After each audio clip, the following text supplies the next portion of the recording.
Nestled between the glamour of Positano and the majesty of Amalfi, Praiano is the coast's quiet heart, a village that moves to the rhythm of the waves and the whispers of wind. Clinging to the cliffs, its whitewashed houses glow at sunset, scattered like pearls across the rocky slopes.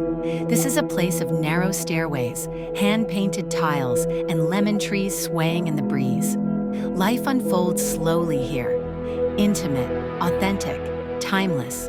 Praiano's soul lives in its views.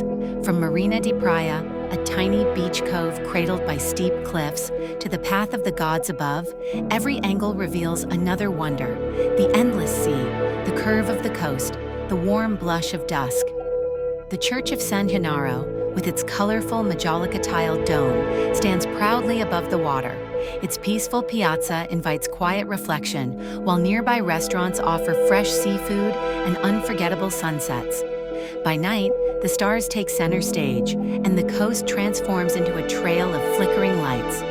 Fewer crowds mean deeper stillness, a sense that here, you are truly part of the land and sea.